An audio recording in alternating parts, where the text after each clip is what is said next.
Important page जो होता है, यहाँ से भी क्वेश्चन आने के बहुत चांस होते हैं। पेडिग्री एनालिसिस, सबसे पहले हम पेडिग्री एनालिसिस की बात करते हैं। वहां पर कोई सिंबल, ये एनसीईआरटी में डायरेक्ट दे दिया है। अब इनमें से कोई भी पार्ट उठा के डायरेक्ट आपको नीट में उठा के रख देगा और आपसे इनके बारे में पूछ लेगा। अब कितना सिंपल ये क्वेश्चन है, अगर आपको इनके बारे में नहीं पता है तो क्वेश्चन सीधा सीधा गलत होगा। और ऐसे क्वेश्चन आप छोड़ते भी नहीं है, क्या करते हैं, टिक करते हैं और +4 की जगह -5 मार्क यहाँ से गेन करते हैं। तो इसको ध्यान से आप समझ लेंगे। इसकी एनालिसिस भी आगे हम इसमें डिटेल में देखते हैं। इनके जो पॉइंट्स लिखे हुए हैं, यहाँ पे क्या इंपॉर्टेंट पॉइंट है जो आने के चांस होंगे, उसको भी हम डिस्कस कर लेंगे और 2 से 3 मिनट में ये फिनिश हो जाएगा। और यहाँ से एक क्वेश्चन आपका बन सकता है। अगर हमने स्क्वायर बना दिया है तो ये मेल है, सर्कल है फीमेल, और ये है तो सेक्स अनस्पेसिफाइड, मतलब वहां पर ये मेल है या फीमेल है ये हमें पता नहीं है। इस टाइप में हमने स्क्वायर को कर लिया है। और नेक्स्ट है, ये डार्क कलर में दे दिया है, तो ये सब के सब क्या है, इंडिविजुअल्स है, लेकिन अफेक्टेड इंडिविजुअल्स है। अगर कलर हमने उसको दे दिया, एक दूसरे से के साथ एक स्क्वायर और इसको कर दिया तो ये मीटिंग होता है, इनके बीच में मीटिंग हो रहा है। और डबल लाइन लगा दिया तो मीटिंग बिटवीन रिलेटिव्स में हो रहा है, इन्हीं सेम में। किसमें हो रहा है, रिलेटिव्स के अंदर ये मीटिंग होगा जब सेम में कर दिया। तो ये सिंबल आपको दे देगा और 4 ऑप्शन बना दिया, एक ऑप्शन उसमें से ये भी रहेगा, तो ये आपको टिक करना रहेगा। नेक्स्ट क्वेश्चन आपका बनेगा यहां से अगले से, ऐसे बना दिया, दोनों को फ्री बना दिया और यहाँ पर दोनों फ्री, कोई कलर यहाँ पे नहीं दिया है। अगर कोई कलर इसमें नहीं दिया है तो ये क्या है, parent above the children below order of the birth right, ठीक है, ये बर्थ इनसे हुआ है, इनसे। अब यहाँ पर parent with male child affected with disease, अब यहाँ पर मेल चाइल्ड जो बना है वो डिजीज से अफेक्टेड है, लेकिन फीमेल चाइल्ड कोई बना नहीं है तो उसके ऊपर अफेक्ट नहीं है, तो ये नहीं दिखाया गया। अब यहाँ पर अगर ऐसे दे दिया तो 5 अनअफेक्टेड ऑफिसरिंग, मतलब इसके जो है 5 के 5 जो बनेंगे ऑफिसरिंग ट्रीट, वो आपका क्या होगा, अनअफेक्टेड होगा। अब यहाँ पे जैसे इस पैराग्राफ में इनके बारे में थोड़ा सा दे दिया है, वही सेम चीज यहाँ पर हम देखते हैं। तो यहाँ पर जैसे हम डिसऑर्डर्स इनहेरिटेड में देते हैं कि डिसऑर्डर कहाँ पे बन रहा है, कैसे बन रहा है, इस पेडिग्री एनालिसिस से हम करते हैं। तो preventing the society since long, जैसे उसे पीछे तक का आप जाके वो करते हैं, उनके कुछ कैरेक्टर्स और ये सब देख के हम करते हैं। मेंडल ने इसमें आपका एनालिसिस करके देखा है। तो यहाँ से लेके आपका लगभग यहाँ तक कोई खास इंपॉर्टेंट लाइन ये इसमें नहीं बनता है। आप नेक्स्ट यहाँ से देखते हैं जब ये point, study of finally history above the inheritance of the particular provided and the alternate such as the analysis treat of the sub the genetics family called the pedigree analysis. अब हम इसको क्या करें, पेडिग्री एनालिसिस, तो पूरे यहाँ से लेके यहाँ तक ये इतना पॉइंट आपका इंपॉर्टेंट है। नेक्स्ट है, in the pedigree analysis inheritance of the particular treat, किसी एक पर्टिकुलर ट्रीट पे करते हैं तो ये भी आ जाएगा। पेडिग्री एनालिसिस हम किस पे कर रहे हैं, पर्टिकुलर ट्रीट पे। डायरेक्ट क्वेश्चन ये बन रहा है आपका, represent the family tree over the generation, तो जो नेक्स्ट जनरेशन आपकी बन रही है वहां पर इसके लिए आप इस ट्रीट को बनाते हैं, एक ट्री टाइप का जैसे बन जाएगा, वहां पर इसकी स्टडी हम कर लेंगे। Human genetics pedigree study the provide the strong tool, एक बढ़िया सा हमारे लिए आ जाता है। ये लाइन बहुत ज्यादा इंपॉर्टेंट नहीं है। Trace the inheritance of specific trait abnormality और डिजीज, ये इंपॉर्टेंट है आपका। यहां से बन सकता है direct question, human pedigree analysis से हमें क्या क्या चीजें गेन कर सकते हैं, उससे क्या हमारे लिए फायदा है, वो चीजें आपसे पूछा जा सकता है। Some important standard symbols of the pedigree analysis between the son. और नेक्स्ट आप यहाँ पे देखेंगे इनके बारे में और कैसे हम देखते हैं क्या क्या चीजें यहाँ पर होंगी। तो उसमें से हमारा है क्रोमोसोम और कैरियर जेनेटिक इंफॉर्मेशन, ये हमें यहाँ से पता चल जाएगा कि किसी फैमिली में एक फेज से दूसरे फेज में वो कैसे कोई डिजीज हमारा ट्रांसफर हो रहा है, वो चीज यहाँ से पेडिग्री एनालिसिस से हम पता कर लेते हैं। तो ये कुछ इंपॉर्टेंट पॉइंट थे जो यहाँ से बन सकते थे। दूसरा यहाँ थोड़ा सा म्यूटेशन के बारे में दिया है, alternation change of the genetic material में अगर चेंज हो रहा है तो म्यूटेशन हो गया। Number of disorders in human being found the associated of the inheritance change the alternation of the gene chromosome, यहाँ से भी हमारा क्वेश्चन जनरेट हो सकता है इस लाइन से। अब इसमें क्वेश्चन इस लाइन से कैसे बनेगा, यहाँ से उठा लेगा, क्वेश्चन पूछना शुरू कर देगा। The number of disorders of human being had been found to be associated with the inheritance of change in allele gene और इसको डैश डैश कर देगा, डीएनए कर देगा, क्रोमोसोम कर देगा, 4 ऑप्शन और बना देगा। वहां से आपको इस पॉइंट को लिखना रहेगा। इस टाइप का भी क्वेश्चन इन लाइनों से बन जाता है। बहुत इंपॉर्टेंट पॉइंट ये है। ये पेज भी एनसीईआरटी का जो मेंडलिज्म का है बहुत इंपॉर्टेंट पेज है और यहाँ से एक क्वेश्चन हमारे एग्जाम में आने के 100% चांस यहाँ से बन जाते हैं और ये क्वेश्चन हमारे लिए काफी इंपॉर्टेंट होता है। इस पार्ट से लेके और एक इसके बाद का पेज है, उन दोनों पेज से एक क्वेश्चन 100% या 2 क्वेश्चन यहाँ से बनते हैं, हर साल बनते हैं। और क्या क्या क्वेश्चन बनते हैं उन्हीं चीजों को, डायरेक्ट क्वेश्चन इस लाइनों से है तो डायरेक्ट हम इस पॉइंट को देखेंगे। फर्जी का सारा क्या होता है, कैसे होता है, कैसे समझना है, ये सब नहीं। क्वेश्चन क्या आते हैं वो सीधा सीधा देखना है, क्योंकि आप 10 दिन में इससे ज्यादा कुछ नहीं कर पाएंगे। तो इसमें अगर हम देखते हैं जेनेटिक डिसऑर्डर, मेंडेलियन डिसऑर्डर, तो एक क्वेश्चन एग्जाम में डायरेक्ट आ जाता है। अब इसमें जिसमें डिसऑर्डर की हम डिस्कस करेंगे वो सब मेंडेलियन डिसऑर्डर है। वहां पे आपको सीधा सीधा दे देगा कि मेंडेलियन डिसऑर्डर कौन सा है। आपको इनमें से कोई एक ऑप्शन दे देगा, बाकी 3 अलग दे देंगे, उनको टिक करने रहेंगे। या फिर ऐसा भी कर सकता है कि एक मेंडेलियन डिसऑर्डर को दिया और 3 मेंडेलियन डिसऑर्डर को दिया, कोई दूसरा दिया और पूछ लेगा कौन सा मेंडेलियन डिसऑर्डर नहीं है। तो ये सब क्वेश्चन के टाइप यहां से बनते हैं और इसे करने में कोई 2-4 घंटे नहीं, सिर्फ 2-4 मिनट में ये आपका फाइनल हो जाएगा और क्वेश्चन यहां से क्लियर होगा।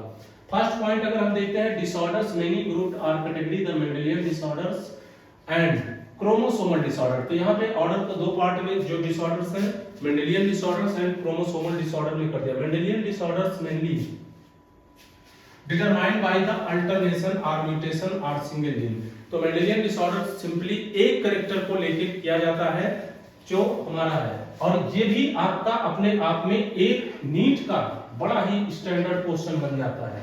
मेंडेलियन ऑर्डर डिसऑर्डर हम किसके रेस्पेक्ट में देख रहे हैं, सिंगल कैरेक्टरिस्टिक के रेस्पेक्ट में देख रहे हैं, क्योंकि सिंगल जीन की बात यहां पर कर रहे हैं। These disorder transmitted to the offspring of the same lines we have the principle of inheritance. किस पे स्टडी किया गया है, सिचुएटेड है प्रिंसिपल ऑफ इनहेरिटेंस में। तो मेंडेलियन डिसऑर्डर नेक्स्ट क्वेश्चन आपका बन जाएगा किस पे सिचुएटेड है, प्रिंसिपल ऑफ इनहेरिटेंस। ये भी नीट का बड़ा इंपॉर्टेंट बनेगा question. The pattern of inheritance such the Mendelian disorder is can be treated in a family by the pedigree analysis. ये क्या है, पेडिग्री एनालिसिस के थ्रू हम इसकी स्टडी करेंगे। Most common and prevent the Mendelian disorder of haemophilia. क्या है, haemophilia. Haemophilia क्या होता है, ये मेंडेलियन डिसऑर्डर है, मोस्ट कॉमन। ये भी पूछेगा। सिस्टिक फाइब्रोसिस, सिस्टिक फाइब्रोसिस भी दूसरा एग्जांपल है। सिकल सेल एनीमिया तीसरा, कलर ब्लाइंडनेस चौथा, और फिनाइलकेटोनुरिया पांचवा, और थैलेसीमिया छठा। ये 6 एग्जांपल आपको गिवन है। ये 6 के 6 एग्जांपल ये समझिए कि ये एक लाइन है, ये लाखों रुपए की लाइन है जहां से एक क्वेश्चन आपका तैयार हो जाएगा नीट का। इसको आप $1 मिलियन लाइन बोल सकते हैं कि कौन सा मेंडेलियन डिसऑर्डर। अब मान लो इसी का 3 डिसऑर्डर उठा के रख लिया और एक डिसऑर्डर कोई और रख दिया, पूछ दिया कि मेंडेलियन डिसऑर्डर कौन सा नहीं है, तो आपको यहां से टिक करना होगा। नेक्स्ट है, अब इसमें पहले तो ये एग्जांपल जो दिए हैं मेंडेलियन डिसऑर्डर के, यही सबसे इंपॉर्टेंट है। नेक्स्ट पॉइंट इसका इंपॉर्टेंट है कि मेंशन द मेंडेलियन डिसऑर्डर्स में भी dominant of recessive and pedigree analysis are easily understand whether the trait of the questions of dominant or recessive, questions of dominant and recessive। अब ये कैसे हो सकते हैं, डोमिनेंट भी हो सकते हैं और रिसेसिव भी हो सकते हैं। ये भी क्वेश्चन आ सकता है कि Mendelian disorder are only dominant, only recessive और बोथ आर डोमिनेंट। तो both are dominant and recessive. Similarly treat also, ये भी एक इंपॉर्टेंट क्वेश्चन था। Link may also be linked to the sex chromosome caused by hemophilia। Haemophilia जो है sex chromosome से link होता है। ये नेक्स्ट इंपॉर्टेंट क्वेश्चन आपका बन जाता है। It evident the x linked recessive treat. अब ये एक्स लिंक्ड रिसेसिव ट्रीट का नेक्स्ट क्वेश्चन बन जाएगा कि किस पे ये होता है, हीमोफीलिया एक्स लिंक पर ये होता है। Female of to the male progeny, female और मेल प्रोजेनी में जो होगा उसमें एक्स पे ये प्रेजेंट होगा।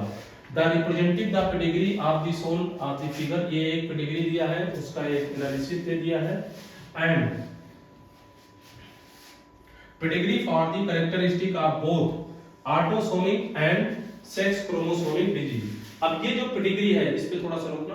पेडिग्री एनालिसिस जो है ये आपका क्या करेगा, ऐसे दे देगा। आपके एग्जाम में ये पेडिग्री डायरेक्ट ऐसे भी आया है, ऐसे ये पेडिग्री दे दिया है और आपसे पूछ लिया है ये किस चीज की पेडिग्री है। जैसे ए वाली पेडिग्री जो है ऑटोसोमल डोमिनेंट ट्रीट की पेडिग्री है, सीधा सीधा याद रखना है, कुछ भी नहीं समझना। ऑटोसोमल डोमिनेंट इस टाइप का आपका मिला, और मोनियोटिक डिस्ट्रोफी का ये है, और ऑटोसोमल रिसेसिव ये है डोमिनेंट, और ये क्या है रिसेसिव का है पेडिग्री। एग्जांपल है ये सिकल सेल एनीमिया की पेडिग्री को ये एक्सप्लेन किया गया है। और ये मायोटोनिक डिस्ट्रॉफी का ये है क्या, सॉरी डिस्ट्रॉफी का ये एनालिसिस है एक डिजीज का जिसको आपको दिया गया। तो ये दोनों में से कोई भी एक दे दिया, और ये ऑप्शन में दे दिया, इसको दे दिया, इसको दे दिया, चार ऑप्शन बना दिया वहां से, या ऐसे दे दिया पूछ रहे सिकल सेल एनीमिया के बारे में एक्सप्लेन किसमें है, तो ये यहां से आपका पूछ सकता है। अब इसमें थोड़ा थोड़ा सा एक एक दो दो हमारे वो दिए हैं, जो कि पेज नंबर 71 का पहला पार्ट आपका आता है कलर ब्लाइंडनेस। कलर ब्लाइंडनेस पहला क्वेश्चन यहाँ से बहुत इंपॉर्टेंट है कि ये sex linked recessive disorder disease है। ये ही चीज आपका 20 बार पूछा जा चुका है कि सेक्स लिंक्ड डिजीज है, रिसेसिव डिजीज है, ये भी पूछा जाएगा। रिसेसिव या डोमिनेंट ऐसे ऑप्शन बना देगा, तो यहाँ से क्वेश्चन आपका बन जाता है।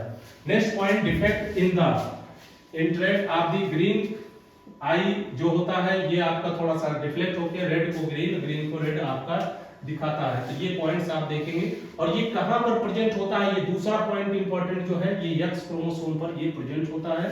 और occurs the 8% male and only 4% female. ये डाटा भी आपको याद रखना है कि 8% मेल में पाया जा रहा है और 4% फीमेल में। This is because the gene lead to the red green blindness, X chromosome की वजह से हो रहा है। ये भी important, male only the X chromosome, females have 2।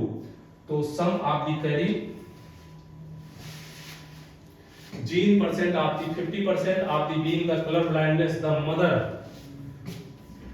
not itself color blindness of the recessive। अगर मेल में है एक भी एक्स पे तो 100% क्या हो जाएगा, कलर ब्लाइंडनेस हो जाएगा, लेकिन फीमेल में होगा तो वो क्या हो जाएगा, रिसेसिव हो जाएगा।